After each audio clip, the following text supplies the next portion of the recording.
Choshi wa dou desu ka? Maybe not. Hello language learners.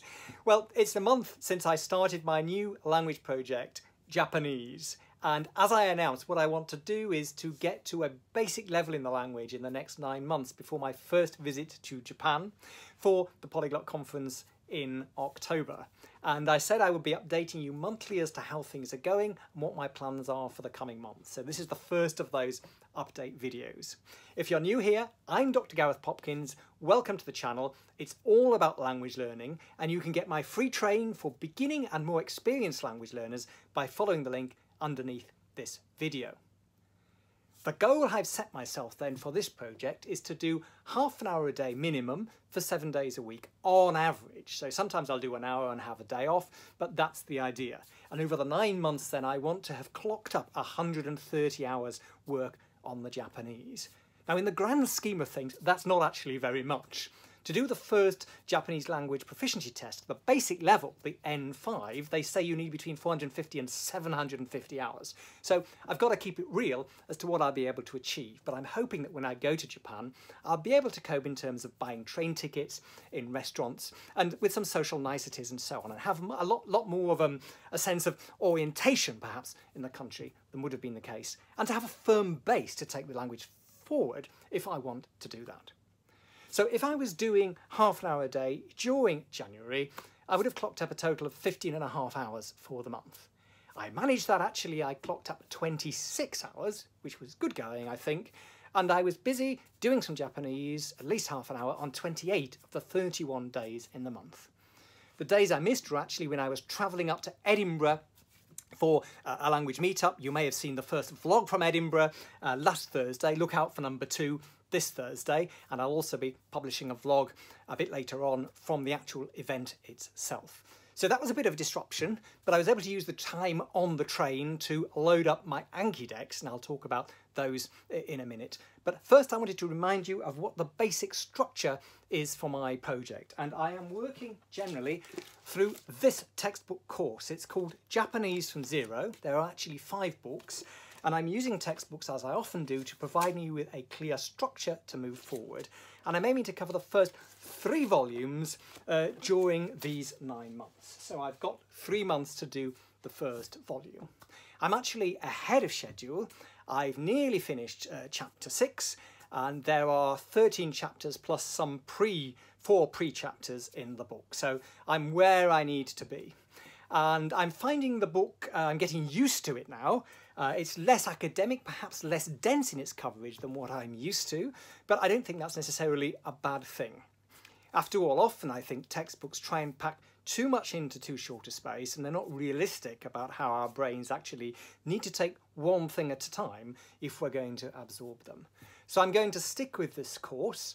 The main downside is the way the audio is not actually available with the course, but I'll come on to that in a minute too. And I'll do a full review actually of the book later on when I'm much further into it. That's true also about this other book that I've been using this month, which is Remembering the Kana by Heisig. The Kana are the 2 syllable-based writing systems, 2 of the 3 systems used in the Japanese language, and I've actually finished that book during January, and that feels really great.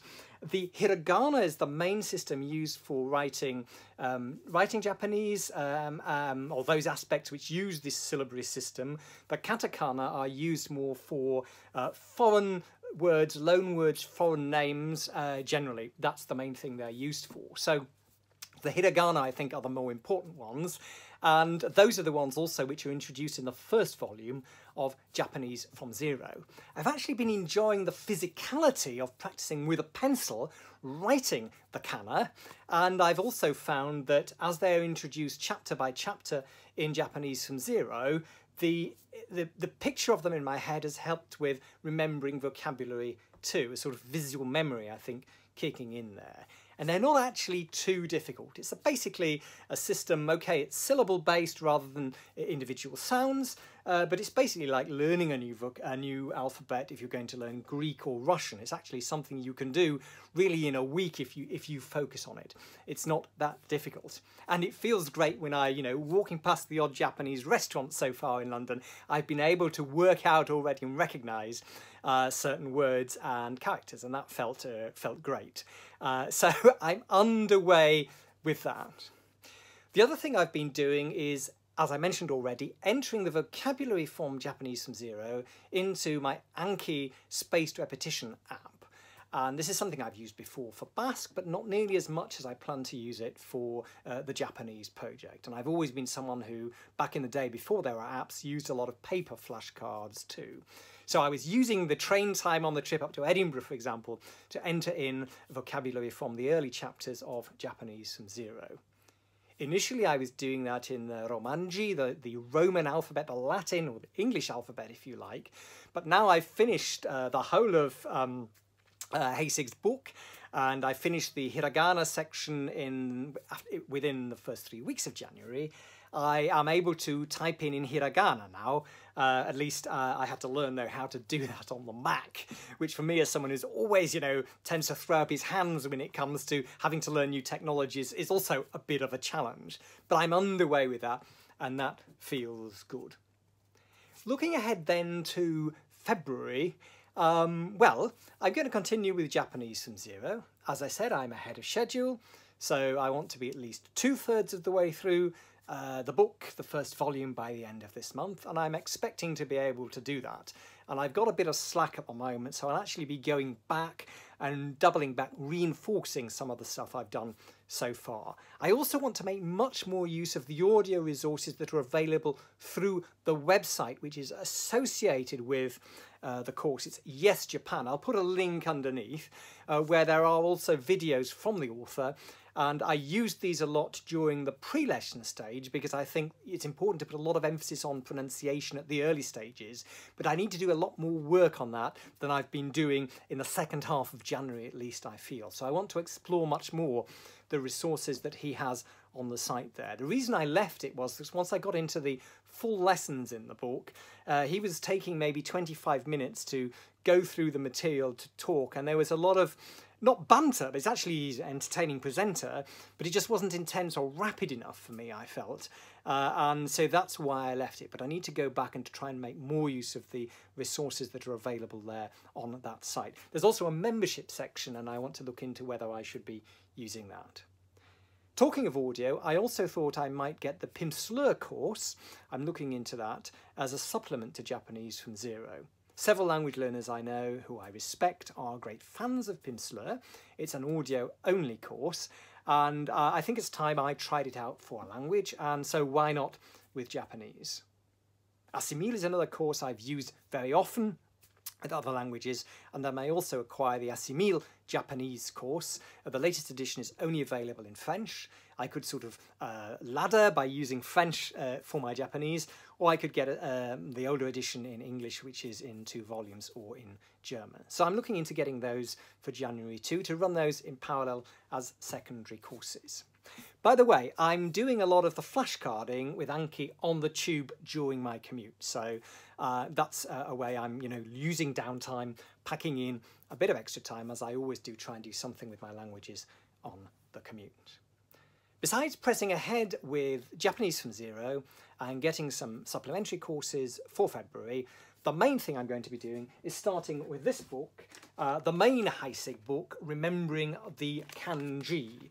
Now this is where it gets serious, if you like, because you start with the Chinese characters, basically, which are used as the third system in Japanese. And getting on top of those, there were a mere 2,000 in that book. Should be able to do it before breakfast. No, it's going to take months and months. And this is going to be a big part of my life going forward, and an investment of years, I'm sure, to learn these. And I don't know how it's going to go. I understand Heisig's system now. It's the same mnemonic-based system that is used in Remembering the Kana, the volume I've already completed. So I know what the game is, if you like, and I will let you know how it goes, making a start with that book. And again, as with the first volume, I'll be saying more about that as I get into it. I have been exploring resources on YouTube, looking at Japanese language learners and teachers, and it's really interesting to get into some of the debates around learning Japanese. There's some great stuff out there. And to see where it's the same questions coming up as when people are learning Western languages. And you know, I think that enriches me as a language enthusiast and a language mentor, and will help me in my own work with other learners, to encourage other learners too. So there are all sorts of rewards for me from this project.